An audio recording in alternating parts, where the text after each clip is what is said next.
வணக்கம். புதியதோர் தொடக்கம் நிகழ்ச்சியில் மீண்டும் உங்களை சந்திப்பதில் பெருமகிழ்ச்சி அடைகிறேன்.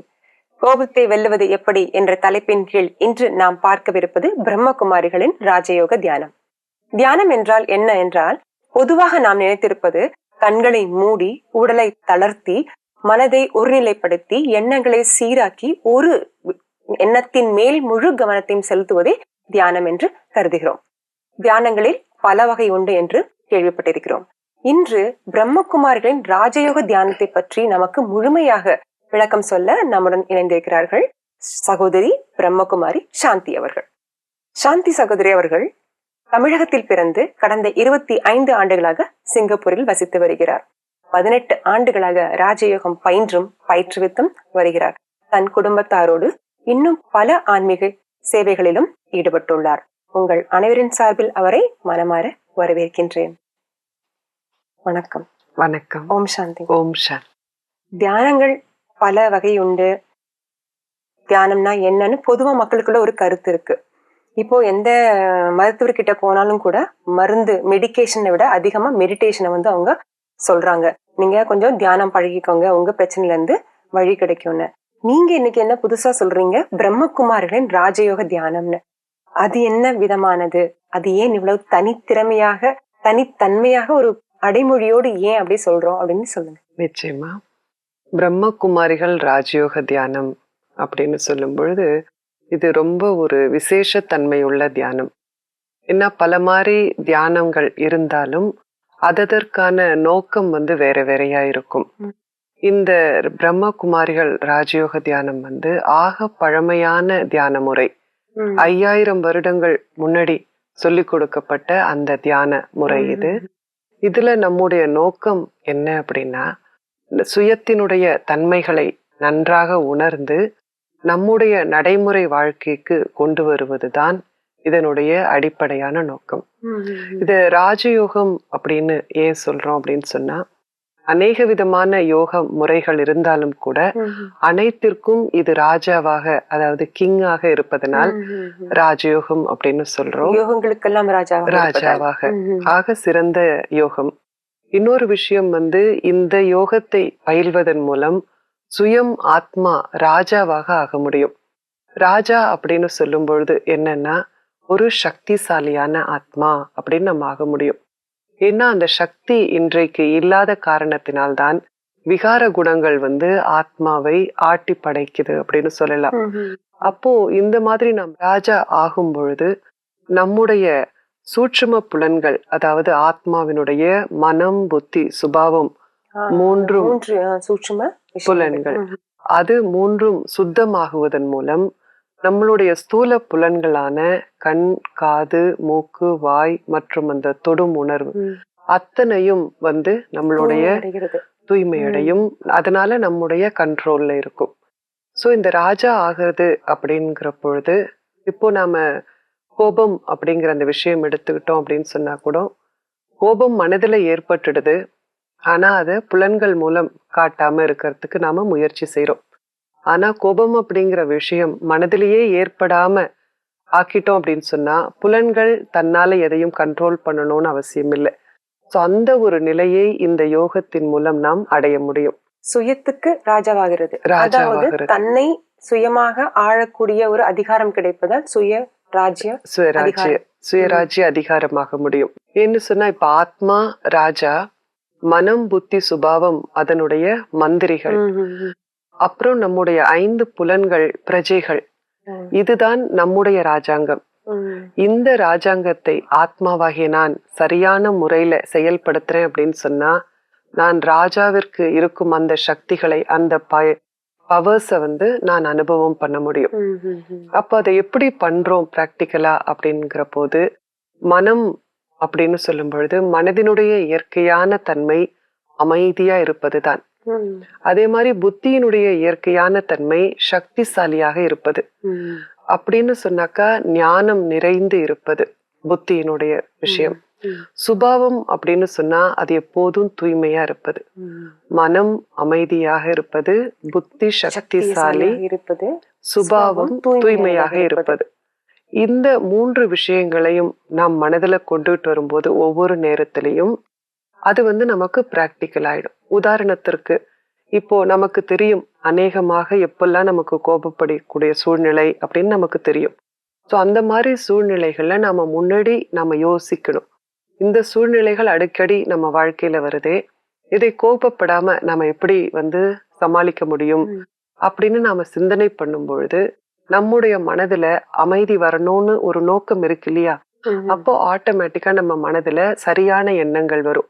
ஏன்னா இத்தனை காலம் நம்ம வெளியில பார்த்துட்டு இருந்தோம், இப்ப நமக்கு உள்ள பாக்குறோம். அப்போ அந்த மாதிரியான சிந்தனைகளை கொண்டு வரும்பொழுது பாக்குறேன், நான் ஆத்மா என்ற உணர்வோட உணர்வு என்னை மாற்றிக்கொள்ளணும் அப்படிங்கிற அந்த உணர்வு ரியலைசேஷன் இப்ப வந்தாச்சு. அப்போ இந்த தியானத்துல வந்து இந்த 3 விஷயங்கள் மனம் புத்தி சுபாவம் 3ம் இருந்தாலும் தியானத்துல மனதையும் புத்தியையும் மட்டும்தான் நம்ம பயன்படுத்த போறோம். அதன் மூலம் சுபாவம் அப்படிங்கிறது மாற்றம் ஏற்படும். அப்போ மனது புத்தி இரண்டும் சேர்ந்து வேலை செய்யணும்.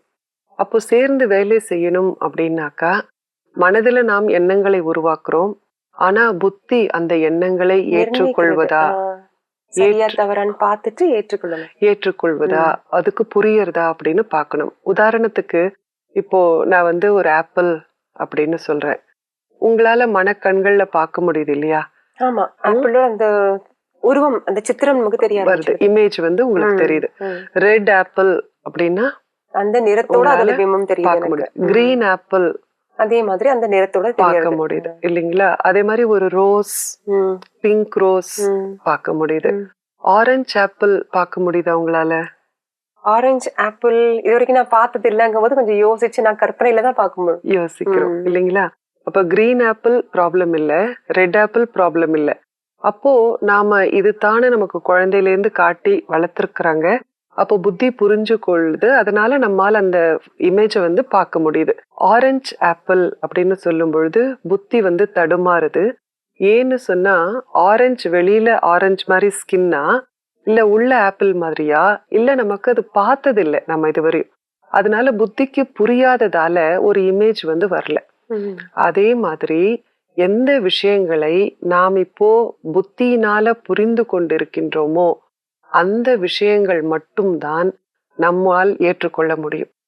இல்லைன்னா நம்ம வெளியில சும்மா பயிற்சி பண்ணிட்டு இருப்போம், இப்ப ஆக்கப்பூர்வமான சிந்தனை அப்படின்னு பண்ணிட்டு இருப்போம், ஆனா நம்பிக்கைகள் வந்து மாறல. இப்போ உதாரணத்துக்கு ஒரு குழந்தைய வந்து அடிச்சு படிக்க வச்சாதான் அது படிக்கும் அப்படிங்கிற நம்பிக்கை இருக்குன்னு சொன்னா வெளியில நம்ம சும்மாவே ஆக்கப்பூர்வமான சிந்தனை வச்சிருக்கிறோம் அப்படின்னு சொன்னா அது நடக்காது, நாள்பட பலன் கொடுக்காது. நம்பிக்கையை மாத்தணும். குழந்தையை அன்பால் படிக்க வைக்க முடியும். அதுக்கு உணர வச்சா கூட அது தானே படிக்க ஆரம்பிச்சிடும். நல்லதுன்னு சொல்லி கொடுத்தாலுமே அது படிக்க அவசியம் இல்லைன்றத நாம நம்பணும். சோ அந்த மாதிரி இந்த விஷயம் இப்போ உதாரணத்துக்கு இன்றைக்கு தியானத்திற்கு நான் ஒரு சக்திசாலியான ஆத்மா அப்படிங்கிற ஒரு எண்ணத்தை எடுத்துக்கொண்டோம் அப்படின்னா இந்த ஒரு கருத்தை நான் நம்புறேனா அப்படின்னு நம்ம பார்த்தோம்னா நிறைய நேரங்கள்ல நம்ம பலம் இல்லாம பலவீனமா ஃபீல் பண்றதுனால நமக்கு இதை ஏற்றுக்கொள்வதற்கு கொஞ்சம் கஷ்டமா இருக்கலாம். ஆனா இந்த விஷயம் எப்படி உண்மை அப்படின்னா இவ்வளவு சின்னம் சிறிய ஆத்மா நான் எத்தனை பிறவி எடுத்தாலும் அழிக்கவே முடியாது. கத்தியால் வெட்ட முடியாது, நெருப்பால் எரிக்க முடியாது, தண்ணீரால் எதுவுமே பண்ண முடியாது. அப்போ இவ்வளவு சின்ன கண்களால் பார்க்க முடியாத ஆத்மா இவ்வளவு சக்தி இருக்கு, அந்த சக்திசாலியான ஆத்மா நான் அப்படின்னு நான் உணர்ந்துட்டேன் அப்படின்னு சொன்னா எனக்கு சக்தி அனுபவம் ஆகும். தியானத்துல வந்து நம்ம அதை படிப்படியாக அனுபவம் பண்ண முடியும். ஆனா ஆரம்பத்துல மனதுல இந்த எண்ணத்தை உருவாக்கணும், புத்தியால உணர்ந்து பார்க்கணும். அதை வந்து மனக்கண்களால பாக்குறது விஷுவலைசேஷன் அப்படின்னு கூட சொல்றது. சோ இந்த அளவுக்கு மனதால் எண்ணத்தை உருவாக்குறோம், புத்தியினால உணர்ந்து இப்ப அது ஒரு பிம்பமாக, அதாவது ஒரு இமேஜ் இருந்துச்சு, ஆப்பிள் ஃப்ளவர்னா அது ஒரு இமேஜ் பார்க்க முடியும். ஆனா இப்ப நம்ம தியானத்துல அனுபவம் பண்ண போறது உணர்வுகள், அதுக்கு வந்து படங்கள் கிடையாது இல்லைங்களா? ஆனா அதை இப்ப நான் அன்புனால ஒரு கதை உங்களுக்கு சொல்றேன், இவங்க இவ்வளவு அன்பாக என்கிட்ட இருந்தாங்க அப்படின்லாம் யாரையோ பத்தி நான் உங்ககிட்ட சொல்லிட்டு இருக்கேன். நான் சொல்லும் பொழுது உங்களாலையும் அந்த அன்பை அனுபவம் பண்ண முடியுது. அப்ப அந்த வார்த்தைகளுக்கு இருக்கிற அந்த உணர்வுகளை தியானத்துல நான் அனுபவம் பண்ணணும். உணர்வதுதான் தியானம். ஒவ்வொரு முறை நான் எதை உணர்கின்றேனோ அது அத்தனையும் சுபாவத்தில் பதிவாகின்றது. சுபாவத்துல பதிவாயிடுச்சுன்னா ஆட்டோமேட்டிக்கா வெளியில வந்துடும் நடைமுறை. அப்ப இது வந்து பிரம்மகுமாரிகளின் ராஜயோக தியானம். இத வந்து இந்த தியான முறை நம்ம செய்யும் போது படிப்படியா ஒவ்வொரு நிலைகள்லாம் இருக்குன்னு சொல்றீங்க. அந்த நிலைகள் என்னென்ன, எப்படி ஒவ்வொரு ஒரு நிலையில இருந்து அடுத்த நிலைக்கு இல்ல உயர்ந்த நிலைக்கு போறது எப்படின்னு அது விளக்கம் சொல்லி கொடுங்க. நிச்சயமா சுலபம் தான். ஏன்னா தியானம்னு சொல்லும் பொழுது நம்ம முதல்ல நமக்கு முடியுமா, நேரம் இருக்குமா அப்படின்லாம் நம்ம பயப்படலாம். ஆனா தியானம் இந்த படிகள் 4 படிகள் இருக்கு. இது எவ்வளவு சுலபமானது அப்படின்னு சொன்னா, இப்ப ஒரு தீக்குச்சி எடுத்து நாம ஒரு விளக்கை ஏற்றுவது எவ்வளவு சுலபமான விஷயம். இயற்கையா நம்ம வந்து செஞ்சிடலாம். அந்த மாதிரி தியானம் அப்படிங்கிறது ரொம்ப சுலபமான விஷயம். 4 படிகள் இருக்கு, ஸ்டெப்ஸ் இருக்கு. முதல் படி என்ன அப்படின்னு சொன்னாக்கா ஃபோக்கஸ், நாம கவனம் செலுத்தக்கூடிய அந்த ஸ்திதி. 2வது ஸ்திதி ஆங்கிலத்துல வந்து ஸ்டேஜ் ஆஃப் கான்டெம்ப்ளேஷன் அப்படின்னு சொல்றது. அதாவது நாம் ஒரு எண்ணத்தை உருவாக்கிட்டோம், அந்த எண்ணத்தின் அடிப்படையிலேயே நம்முடைய எண்ணங்களை கொண்டு போறது. 3வது ஸ்டேஜ் வந்து ஸ்டேஜ் ஆஃப் கான்சென்ட்ரேஷன் அப்படின்னு சொல்றது. நம்முடைய மனம் ஒருமுகப்படுவது. அது இதை பண்ணும் பொழுது 4வது நிலை ஸ்டேஜ் ஆஃப் ரியலைசேஷன். அதாவது என்ன உணர்வது, என்ன நோக்கத்தோடு நாம் அமர்ந்தோமோ தியானம் பண்ணுவதற்கு அதனுடைய சொரூபமாக ஆவதுதான் ஸ்டேஜ் ஆஃப் ரியலைசேஷன். ஸோ இதை எப்படி செய்யலாம் அப்படின்னும் போது, இப்ப நம்ம ஒரு விளக்கு ஏத்தணும் அப்படின்னா முதல்ல நாம் தீக்குச்சியை ஏத்தணும். தீக்குச்சி பொருத்தணும். அப்போ அந்த மாதிரி நாம் தீக்குச்சியை ஏற்றும் பொழுது அந்த ஒளியில அங்க இருக்கிற இருள் அகன்று போகுது இல்லைங்களா? அப்போ அதே மாதிரி முதல் ஸ்டேஜ்ல நாம என்ன பண்ணணும் அப்படின்னா, இன்றைக்கு நம்முடைய குறிக்கோள் என்னன்னா, நான் சக்திசாலியான ஆத்மா அப்படின்னு உணர்வது. அப்போ அந்த எண்ணத்தை வந்து நான் உருவாக்கிட்டேன். அந்த முழு நம்பிக்கையோடு நிச்சயமாக அழிவில்லாத நான் சக்திசாலியான ஆத்மான்னு உணர்வு பூர்வமாக அந்த எண்ணத்தை நாம் கொண்டு வரும்போது மனதில் இருக்கும் அந்த அறியாமை அப்படிங்கிற அந்த இருள் விலகி போயிடுச்சு. அப்போ இவ்வளவு சக்திசாலியான ஆத்மாவா அப்படின்னு நம்பிக்கையோட நான் உணரும் பொழுது அந்த தீக்குச்சினால அந்த விளக்கை ஏற்றிட்டோம். நாம ஏற்றிட்டோம். அப்போ இப்பதானே ஏத்திருக்கோம். அப்ப அதை சுத்தி அந்த காத்து இருக்கும் இல்லையா, அதுல அந்த தீ வந்து பிடிப்பதற்கு ஃபியூ செகண்ட்ஸ் எடுக்கலாம். அப்போ நாம என்ன பண்றோம், அந்த தீ அணையாம இருக்கிறதுக்காக கைகளால நம்ம மறைச்சிட்டு அதை பொறுத்துற வரைக்கும் எரியிற வரைக்கும் பொருத்தி வைக்கிறோம், பாதுகாத்து வைக்கிறோம். அதே மாதிரி நாம் தியானம் பண்ணணும்னு ஒரு எண்ணத்தை உருவாக்கிட்டோம்.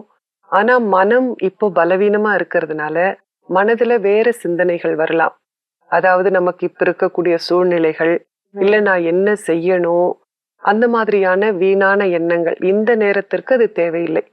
அந்த எண்ணங்கள்ல நான் போயிடாம நான் இந்த காத்துக்கிட்ட இருந்து அந்த ஃப்ளேம், அந்த ஒரு சுடரை எப்படி பாதுகாக்கின்றேனோ அது மாதிரி நான் ஏற்றி வைத்த அந்த எண்ணம், நான் ஒரு சக்திசாலியான ஆத்மா அப்படிங்கிற அந்த எண்ணத்தை நான் வந்து அது மேலேயே கவனம் செலுத்தணும். அதை பற்றியே நான் சிந்திக்கணும் மீண்டும் மீண்டும்.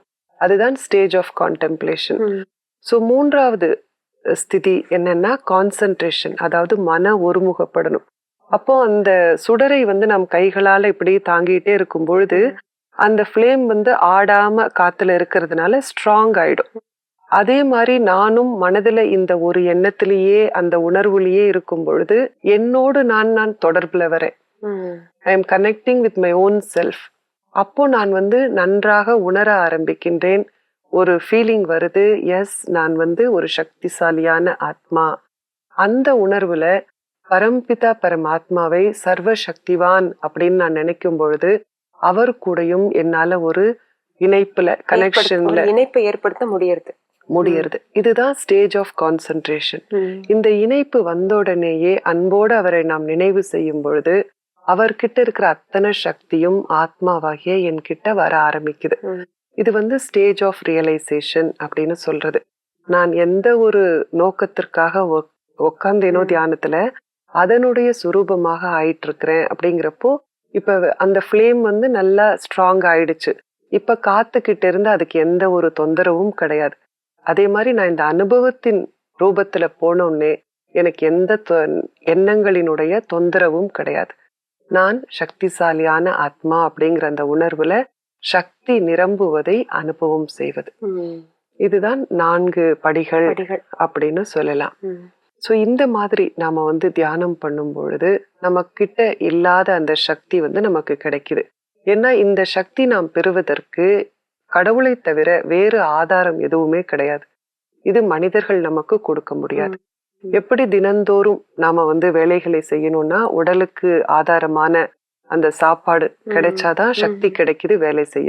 சோ அப்ப நாம என்ன பண்றோம், ஒவ்வொரு தரமும் ரீஃபில் பண்றோம். 3 தரம் 4 தரம் நாம சாப்பாடு கொடுக்குறோம் உடம்புக்கு. ஒவ்வொரு மணி நேர இடைவெளியிலையும் ஒரு ஃபியூ செகண்ட்ஸ், ஒரு 2-3 மினிட்ஸ் நாம பிரேக் எடுத்து நான் ஆத்மா, நான் கடவுளுடைய குழந்தை அப்படிங்கிற அந்த உணர்வோடு அவரை அன்போடு ஒரு 2 நிமிஷம் நினைவு செய்துட்டு நாம் திரும்ப செய்யற அந்த வேலையில ஈடுபடும் பொழுது நம்மால் ஆன்மீக சக்தியை நம்முடைய ஸ்தூல காரியங்கள் செய்வதற்கு பயன்படுத்த முடியும்.